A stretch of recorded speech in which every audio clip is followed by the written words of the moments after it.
আপনি আপনার নেতা নেত্রীকে জিজ্ঞেস করেন যে এই রকম কোরআন হাদিসের পক্ষে কথা বললে আপনাদের বিরুদ্ধে যায় কেন, তাদেরকে জিজ্ঞেস করেন। কোরআন হাদিসের পক্ষে কথা বললে যাদের বিরুদ্ধে যায়, যারা চিৎকার করে জানিয়ে দিত আমরা কি মুসলমান না, আজকে এই ৯২ জন লোক মুসলমানের দেশে এমন আকামি করছে বাজারে পর্যন্ত যাওয়ার সুযোগ নাই। ঠিক কিনা? কাজগুলা করছেন কেন? কাজগুলা না করলে কেউ তো করে তারাই দেওয়া লাগে না, ইচ্ছা কইরাই কয় ভাই আপনি দৌড় দিচ্ছেন কি রে, কয় কম দুঃখে দৌড়ি, ফাইলে কি আর আমার এমনি ছাড়বো? আপনার দুঃখে আপনি দৌড়েন, হুজুরের দুষ্কি আপনি দৌড়াইতে কেউ কয় নাই, দৌড়ানো দেয় না। আপনারা না ১৫ বছর দৌড়ানোর উপরে রাখছেন, এই দৌড়ানোর উপরে তারা ছিল, আর আপনারা যারা দৌড়াইছেন এখন নাই, এটা আমাদের দোষ? এটা ওলামায়ে কেরামের দোষ? আপনারা মঞ্চে ওঠার আগে স্লিপ ধরাই দিতেন হুজুর রাজনীতির কোনো ওয়াজ নাই। আমি বলি কোটা আলোচনাটাই হচ্ছে রাজনীতি, ঠিক কি না? ওটা কোরআনটাই হচ্ছে রাজনীতি। এতদিন আমরা বলতে পারি নাই, বলতে দেওয়া হয় নাই, তারপরে আমরা থামি নাই, ঠিক কি না? আমার ওয়াজের যারা শ্রোতা তারা জানেন আমি কখনোই কোনো রেস্ট্রিকশন দিয়ে কথা বলি না। আমি আমার মতো করে কথা বলি, যার মন চায় শুনবে, যার মন না চায় চলে যাবে। আমি আপনার খুশির জন্য আল্লাহর কাছে আসামি হইতে পারবো সহজে। আপনি খুশি হবেন না বেজার হবেন এতে আমার কিছু আসে যায় না। ৮০০ কোটি মানুষ এই পৃথিবীতে এখন আছে, ২০০ কোটি মুসলমান আছে। সবাইরে খুশি করার মতো ক্ষমতা আমার নাই, সবাইরে খুশি করার মতো আমার নাই। আমি এক জায়গায় গিয়ে দেখছি আল্লাহরে গালাগালি করতে আছে, আল্লাহ আল্লাহ আল্লাহরে গালাগালি করতেছে। আর আমি তো নাগেশের বিশ্বাস মুস্তাক ফয়েজিয়া না, আমার যে সবাই পক্ষে থাকবে আমি আশাও করি না। আর যেই দিন দেখবো সবাই আমার পক্ষে, এটা কিয়ামতের লক্ষণ, মুডেও কোনো সুবিধার লক্ষণ, ঠিক কিনা বলেন? তো স্বাভাবিক আল্লাহরেও গালাগালি করে মানুষ সুবিধা না হইলে। ধান সিদ্ধ করছে, রোদ উঠে না, খালি বৃষ্টি বেরিয়েছে, কি ফোতানটা আল্লাহরে ফোতাইছে, আল্লাহ দেখে এখনো আছে। একটা ওয়াজে সবাই খুশি হবেন, বাচ্চাদেরকে একটু চুপ করাই দেন ওই দিক দিয়ে। একটা ওয়াজে সবাই খুশি হবেন এটা আশা করা যায় না। আমরা শুরু করি ইনশাআল্লাহ। ওয়া মা তাওফীকি, সবাই পড়েন আলহামদুলিল্লাহ। আলহামদুলিল্লাহ। তাহলে শুকরিয়া আদায় করলাম কার? আল্লাহ। করব কার? আল্লাহ। করে যাব কার? আল্লাহ। লস না লাভ? প্রমাণ আছে নাকি নাই? আছে। আমরা প্রমাণ পেয়ে গেলাম, লা ইন শাকারতুম লা আযীদান্নাকুম। আল্লাহর শুকরিয়া আদায় করলে আল্লাহ নিয়ামত বাড়াই দেয়। আল্লাহ যে আমাদেরকে মুক্ত আকাশ আর প্রাণ ভরে নিঃশ্বাস নেওয়ার সুযোগ করে দিলেন, এটাকে আমরা বেড়াগিরি না শুকরিয়া? শুকরিয়া কার? আল্লাহ। আবার করেন আলহামদুলিল্লাহ। আলহামদুলিল্লাহ। আবার করেন আলহামদুলিল্লাহ। আলহামদুলিল্লাহ। ১৫ বছর ধরে যেই জগদ্দল পাথরটা আমাদেরকে চাপা দিয়ে রেখেছিল, পাথরটা এখন সরে গেছে। তাইলে আমরা কি করব? কি বলবো? আলহামদুলিল্লাহ। সবাই করেন কি বলবো? আলহামদুলিল্লাহ। করেন আলহামদুলিল্লাহ। বন্ধুগণ, যুগে যুগে এমনই হয়, আল্লাহ তাবারক ওয়া তাআলা কোরআনুল কারীমে মাত্র ৫০০ আয়াত, কয়শো? কথা বলেন কয়শো? ৫০০ আয়াত রাখছেন হুকুমের আয়াত। নামাজ, রোজা, ইবাদত, বন্দেগী, সুদ, ঘুষ, মদ, চুরি, চামারি, জিনা, ব্যভিচার, এই রকম ব্যাপারে মাত্র ৫০০ আয়াত আছে। কয়শো? এগুলা বলে আহকামুল কোরআন। এই ৫০০ আয়াতকে বলে আহকামুল কোরআন, মানে কোরআনের বিধি বিধান সমূহ। তাইলে কোরআন শরীফে মোট আয়াত আছে ৬৬৬৬, চইলা গেল ৫০০, আর বাকি রইল এইগুলো।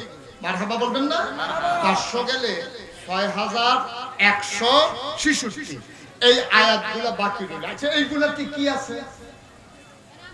নামাজের কথা, হজের কথা, রোজার কথা, জিকির আজকারের কথা, পর্দা পুশিদার কথা, সম্পদ বন্টনের কথা, চুরি চামারির কথা, ডাকাতির কথা, লুণ্ঠন, মানুষের সম্পদ লুণ্ঠন করার কথা, জোর করে ক্ষমতা দখল করার কথা, ক্ষমতায় যারা যাবে তাদের পরিণতির কথা, সব মিলিয়ে জিলিয়ে আছে 500, তাইলে 6166। বাকি আয়াতে কি আছে? বাকি আয়াতে আছে শিক্ষা। শিক্ষার ভিতরে এইটাই, যারা আল্লাহর নাফরমানি করেছে তাদের পরিণতি কি হয়েছে, এটাই হলো মূল শিক্ষা। ঠিক কিনা বলেন? এটা যুগে যুগে আল্লাহ তাবারক ওয়া তাআলা কোরআনুল কারীমে এই ব্যাপারে ওয়াজ করে দিয়েছেন।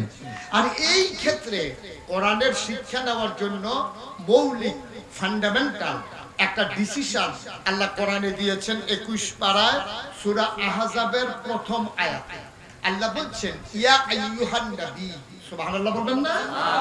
সবাই কোরআনে ঢোকার আগে আমরা একটু এই শয়তান থেকে ফাড়া হয়েছে যিনি রহমান যিনি রহিম তার নামে চলেন শুরু করি, সবাই পড়ি। আউযু বিল্লাহি মিনাশ শাইতানির রাজীম। বিসমিল্লাহির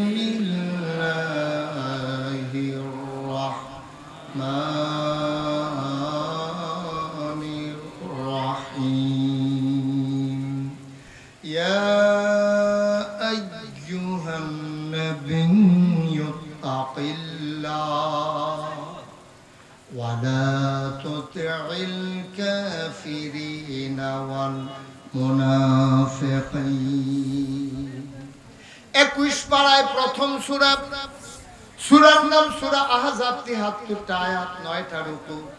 আল্লাহ তাবারক ওয়া তাআলা কত সুন্দর করে ওয়াজ করে দিলেন, ইয়া আইয়ুহান নবী, হে নবী, আত্তাকিল্লাহ, আপনি ভয় পাবেন শুধুমাত্র কেবলমাত্র একমাত্র আমার আল্লাহকে।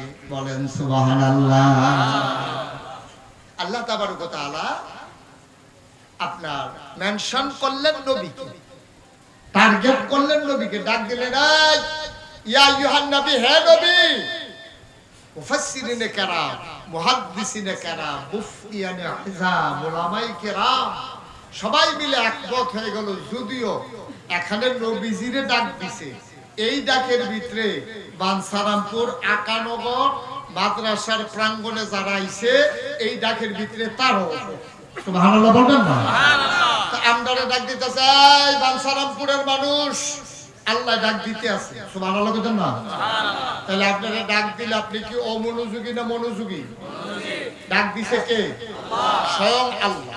সুতরাং এখন আপনি আর এদিক সেদিক তাকানোর কোনো সুযোগ নেই। এতক্ষণ তাকাইছেন, আমি ডাক দিছি, এই ছেলে এই মোবাইল বন্ধ করো। আপনি ভাই মোবাইল বন্ধ করো, ইউটিউবে হাজার হাজার ওয়াজ আছে, আপনি এইটা চাইয়া থাকবেন না আমারে চাইবেন? হ্যাঁ, এটা বন্ধ করে দিয়ে খেয়াল করে শুনেন। আল্লাহ তাবারক ওয়া তাআলা এখন ডাক দিছে, এখন কিন্তু মুশতাক ফয়েজ আপনাদেরকে ডাকতেছেন, বলছে ইয়া আইয়ুহান নবী, যদিও সম্বোধন করছে নবীরে, আর সকল ওলামায়ে কিরাম ইজমা হয়ে গেছে নবীরে যে ডাক দিছে এখানে শুধু নবী উদ্দেশ্য না, এই প্যান্ডেলে যারা আমরা আছি কিয়ামত পর্যন্ত যত মানুষ আসবে, যুগে যুগে যারাই আসবে, যারাই কোরআনের কাছে যাবে অথবা না যাবে, সবার জন্য আল্লাহর ডাক হচ্ছে এই শুনো। তারপরে বলছি জি আল্লাহ বলেন, আল্লাহ কয় তাকাল্লাহ, তোমরা ভয় পাবা শুধুমাত্র কেবলমাত্র একমাত্র আমার আল্লাহকে। সুবহানাল্লাহ বলেন। তাহলে আমরা ভয় পাবো কারে? যারা দাঁড়াই আছেন তারা আর বলার দরকার নাই, আমরা ভয় পাবো কারে? আল্লাহ। আল্লাহ বলছেন হে নবী আপনি ভয় পাবেন আল্লাহকে। তাইলে এখন প্রশ্ন হলো, নবী কি আল্লাহরে ভয় পায় না? নবী তো নিজেই কোরআনের ধারক বাহক, তিনি হচ্ছেন শারি'আ, তিনি শরীয়ত প্রণেতা, তিনি হচ্ছে উসওয়াতুল হাসানা, তিনি হচ্ছেন মডেল, তিনি হচ্ছেন আইডল, তিনি হচ্ছেন আইকন, তিনি হচ্ছেন আমাদের জন্য আদর্শ।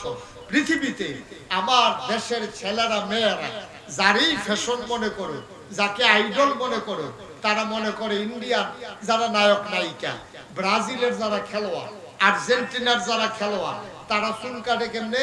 হাতে এই মোবাইলের ভিতরে হাতার চুল কাটার ছবি লইয়া সেলুনে গিয়ে উঠছে, সেলুনের হাতে কমাই দেখি না কয় এইটার মতো চুল কাটবা, এখান দিয়ে 2টা রেখ দিবা। কয় কতক্ষণ আগে এটা তো মাত্র 2টা রেখে না, তো তারে আবার জিগাইছে হাতে ফার বানিয়ে রহ হুদা 2টা, কতক্ষণ আগে তারা 6টা রেখ দিয়ে দিছিল।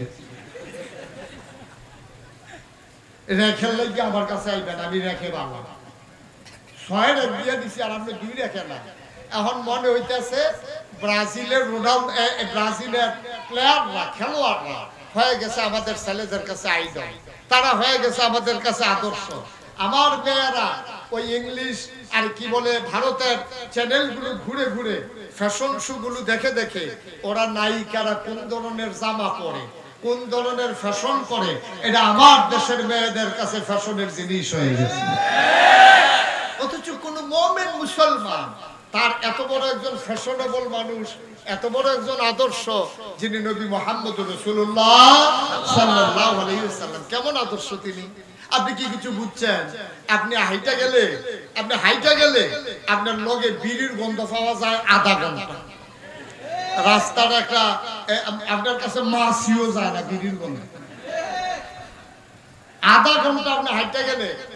আমি মানে মাঝে মাঝে যে কত কারবার ঘটে, একবার আমার দেখে দৌড়ে আসসালামু আলাইকুম দাঁড়াইয়া 10 হাত দূরে দাঁড়াই রয়েছে, আমি এদিকে আসেন, এবার আইয়া না, আমি কাছে আইয়া একটু দূরের থেকে কি কথা কেমন আছেন, কাছে আইয়া, এবার আইয়া না, রগের বেড়া করছো ডাক্কা লাভ নাই, আইতো না।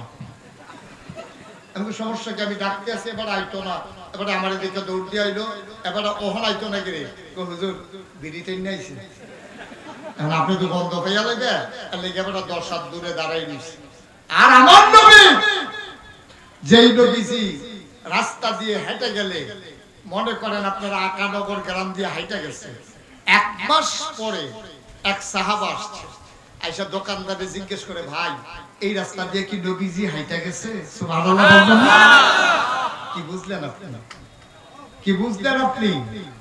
1 মাস পরে নবীজি হাইটা গেছে 1 মাস আগে, আর 1 মাস পরে এই রাস্তা দিয়ে নবীর এক সাহাবা হাঁটতে আসছে। হাইটা আসা পাশের লোকদেরকে জিজ্ঞাসা, ভাই এই আপনারা হলো কি নবীজি আইছিল? কই কি রে, কেমনে বুঝলেন? কই নবী কি করবেন? হ্যাঁ ঠিক আছে, ওকে। তাবি সাহাবারা জিজ্ঞেস করছে, দোকানদার এই এলাকার মানুষ জিজ্ঞেস করেছে যে কেন আপনি জিজ্ঞেস করেন কেন নবী আসছে কিনা? তখন সাহাবা মুস্কি হেসে দিয়ে কয় যে হইছিল তো 1 মাস আগে। সুবহানাল্লাহ বলবেন না? ওই মহল্লার মানুষ, আগন্তুক মানুষটার কাছে জানতে চায়, আপনি কেমন করে বুঝলেন, কেন জিজ্ঞেস করলেন, কেন আপনি জানতে চাইলেন এই রাস্তা দিয়ে নবী এসেছে কিনা, কি এমন প্রমাণ তিনি রেখে গেলেন?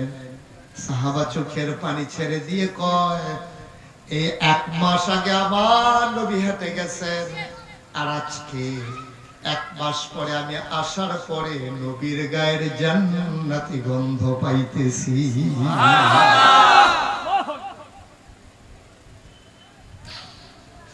এমন একজন নবী তোমার আমার নবী, এই নবীকে পাঠানোর পর আল্লাহ ঘোষণা দিয়ে দিলেন, লাকাদ কানা লাকুম ফি রাসূলিল্লাহি উসওয়াতুন হাসানাহ।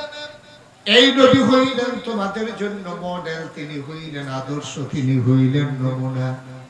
মুসলমান, সরকার আসবে, সরকার যাবে, ক্ষমতার পালা বদল হবে, মুসলমান যদি কোরআনকে আঁকড়ে ধরতে না পারে, আর নবীর আদর্শে যদি নিজের জীবন সাজাইতে না পারে, সরকারের অদল বদল হবে, মানুষের সমাজের পরিবর্তন হবে না, ঠিক কিনা? আগে একটারা চান্দা তুলতো বাস স্ট্যান্ড, ওখান আরেকটারা তুলবো, এর দূরে অসুবিধা কি? চান্দা তো ঠিকই আছে, এমন আছে বাড়তো, ঠিক কিনা? কম আগে তুলছে একটারা, ওখান তুলবো আরেকটারা, তো লাভ হইল কি? তো দেশের কি উন্নয়ন হইল? কম আগে ফিডা খাইছি একটারা, ওখান ফিডা খাইবেন আরেকটারা, তো হেডিয়ে ফিডা তো হেডে, তো লাভ হইল কি? লাভ হবে তখনই, আজকের মাহফিল এমন একটা সময় আপনারা দিয়েছেন, এটা একটা লাভের মাহফিল, এটা একটা দিক নির্দেশনার মাহফিল, এটা আজকে জীবনকে পাল্টে দেওয়ার মাহফিল। ছেলেরা যেমন করে আমার বাংলাদেশকে পাল্টে দিয়েছে বৈষম্য বিরোধী ছাত্র আন্দোলনের মাধ্যমে, আজকে আগানগরের মাহফিল এই এলাকার সমাজ বিনির্মাণে আজকে পাল্টে দেবে আজকের এই মাহফিল, ঠিক কিনা বলো?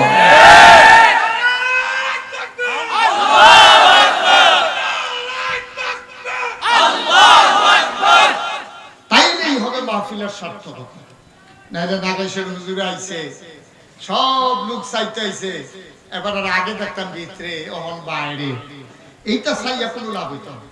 আসল কাজ হলো ওই আল্লাহ তাবারক ওয়া তাআলা যে নবীজিরে কইছে, ইয়া আইয়ুহান নবী আত্তাকিল্লাহ, পুলিশ না, র‍্যাব না, গোয়েন্দা না, দলীয় ক্যাডার না, আইন প্রশাসন না, দদক না, আমরা ভয় পাবো শুধুমাত্র কেবলমাত্র একমাত্র আমার আল্লাহকে। ঠিক কিনা বলেন?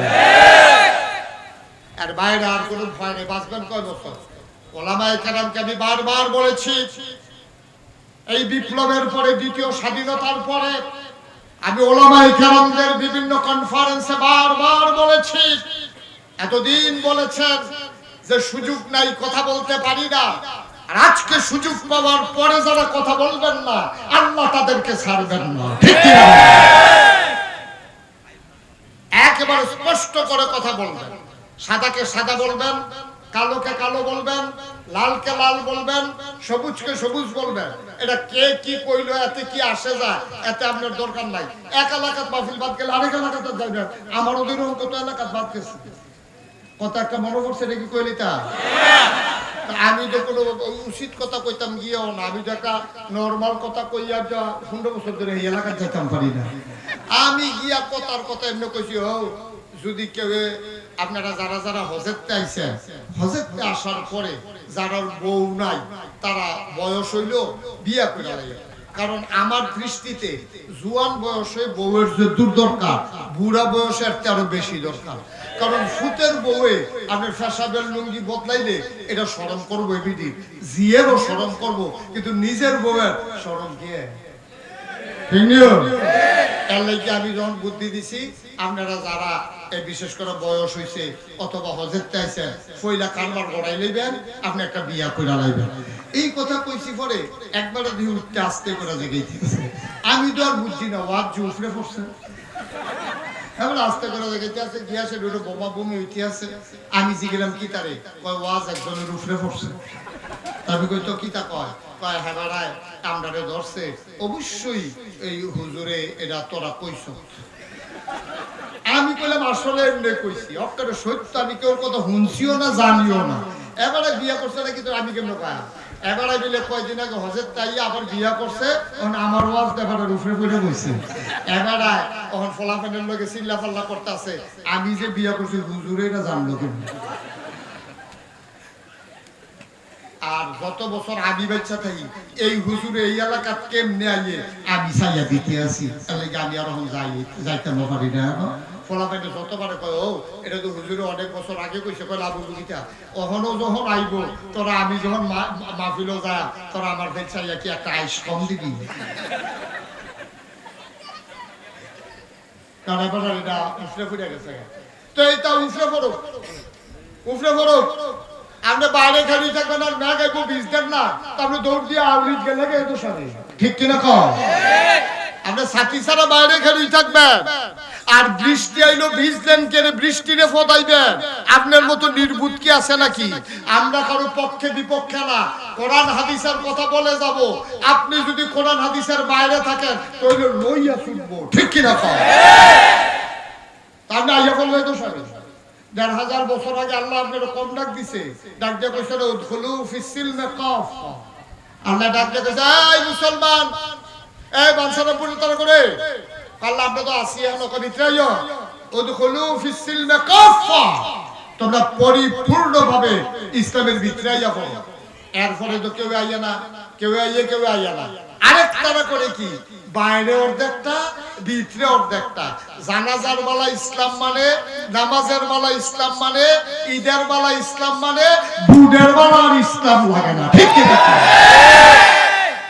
নামাজের বেলা দেখবেন এমন ইসলাম মানে, এবার আর জানাজা কাজা নাই, এলাকার ভিতরে জানাজার কাজা নাই, ফরজ নামাজের খবর নাই।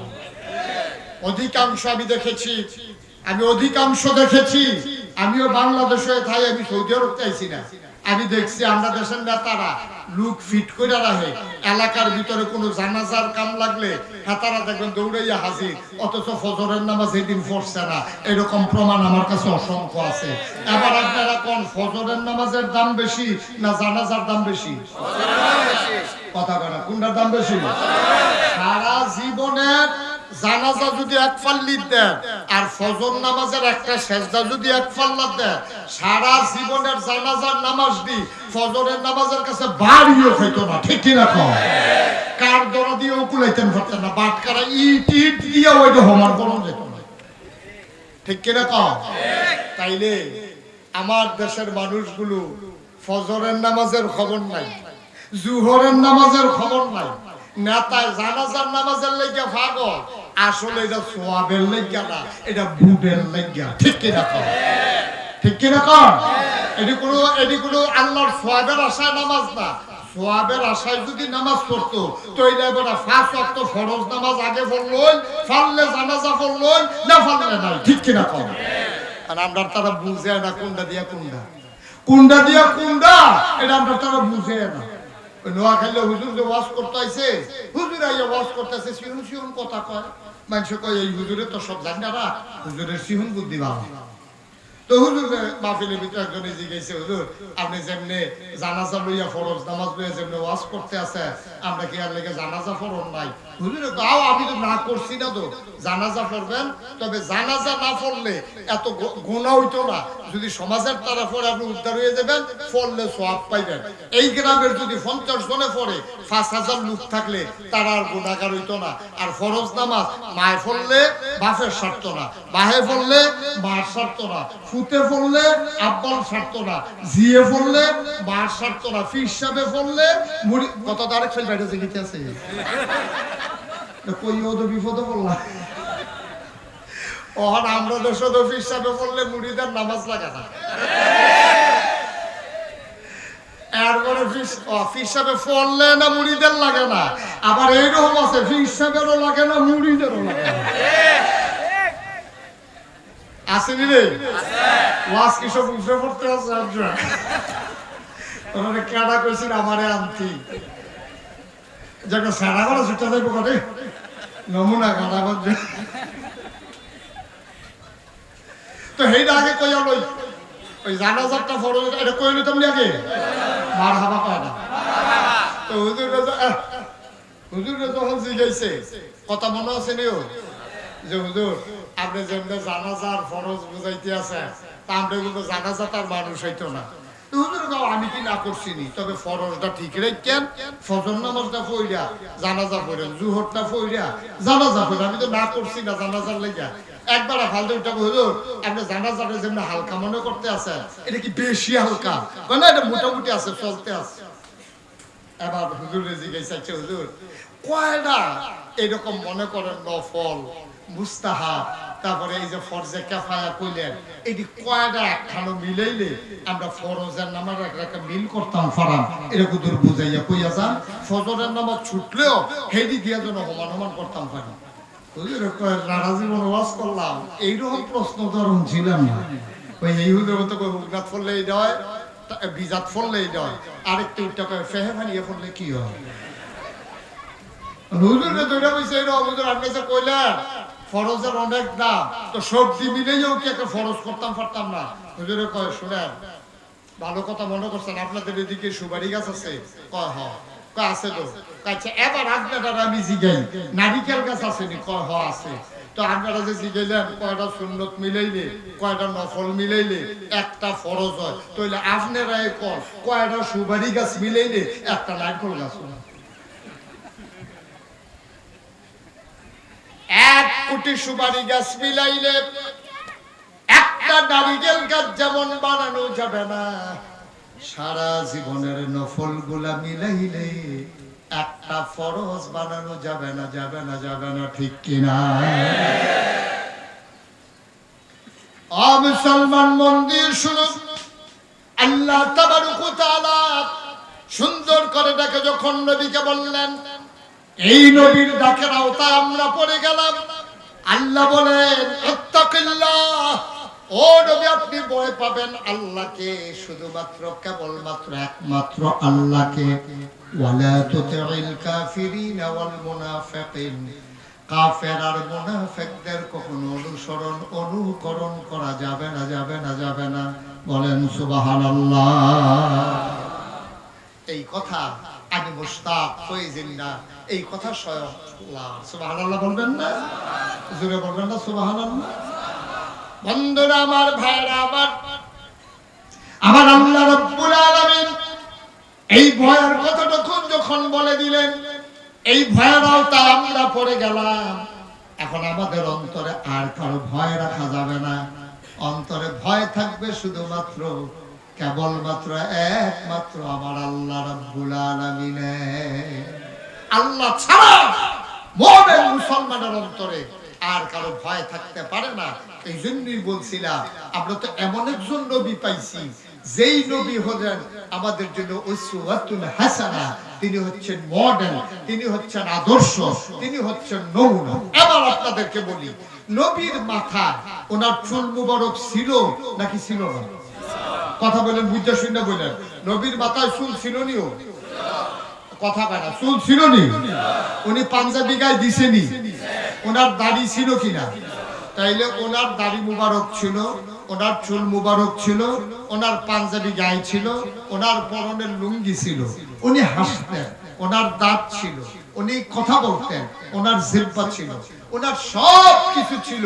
উনি সব করে করে দেখাইছেন, এমন একটা কাজ নাই উনি যেটা কইরা দেখায় নাই। তাইলে এইরকম একজন নবী আমাদের সামনে থাকার পরে আমরা চুল কাটতে গিয়া যখন ব্রাজিলের খেলোয়াড়ের ওই ফ্যাশনেবল চুলের ভিডিও লইয়া এই দিয়ে সেই আপনার সেলুনের নাফিকরে দেখায়, তখন ওই মুসলমানের জন্য আমার নবী থাকার পরে ওই ব্রাজিলের খেলোয়াড় ওই আমার দেশের যুবকের জন্য আইডল মডেল হতে পারে না। ঠিক না?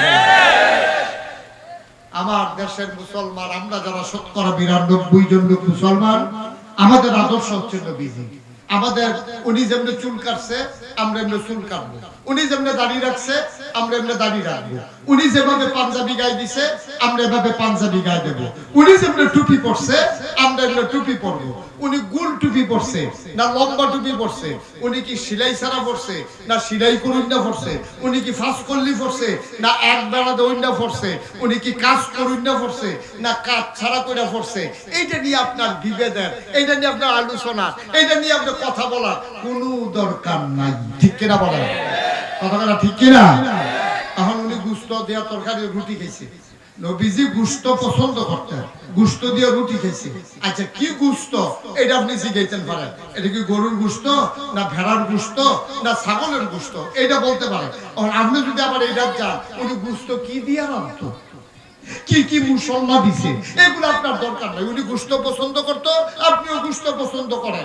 উনি টুপি পরতো, আপনিও টুপি পরেন। আপনি মাহফিলে বক্তা আসলেই আপনি ঢুকে সুই দিয়া চাইয়া আপনি মাথার ভাই চান টুপিটা আপনার মতো নি, যদি দেখেন আপনারটার মতো তো হইলে আপনার হুজুর, আপনারটার মতো না হইলে আপনার আর বনে না। এটাই হচ্ছে বাংলার মুসলমানের সবচেয়ে বড় সমস্যা।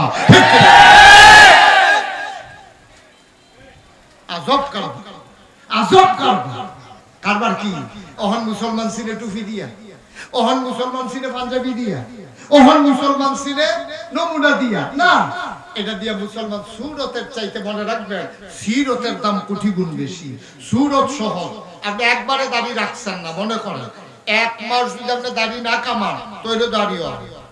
আপনি ২০ টাকা যেহেতু টুপি পাওয়া যায়, পাঞ্জাবির উপর বাড়াইয়া সুইটা ফলা মানে ঈদের পাঞ্জাবির সাথে আপনার আরো বড় হয়ে যায়। সুতরাং পাঞ্জাবির নাম ইসলাম না, পাঞ্জাবির গুরুত্ব আছে, আবার ভুল বুঝছেন না। পাঞ্জাবি শুধু পাঞ্জাবির নাম ইসলাম না, শুধু টুপির নাম ইসলাম না, শুধু এই আপনার নমুনা একটা ধরন এটার নাম ইসলাম না। এই নমুনার যেমন ইসলামের দাম আছে, এর চাইতে বেশি দাম হইল ওই ইসলামের চরিত্র নিজের জীবনে ধারণ করা। ঠিক কিনা বলেন? আপনি কাঠটুপি কিরকম এটা বিচারতেন পারেন, আর যখন অন্যায় হবে ওই অন্যায়ের বিরুদ্ধে ঝাঁপিয়ে পড়া যে ফরজ, আপনি সুন্দর টুপির জন্য ওই বিভেদ সৃষ্টি করতে গিয়া যার উপর জুলুম হচ্ছে, আপনি আলেম হয়ে ওই আলেমের পক্ষে কথা বলতে পারেন না, আপনার আলেম বাদ গেছে। ঠিক কিনা বলুন?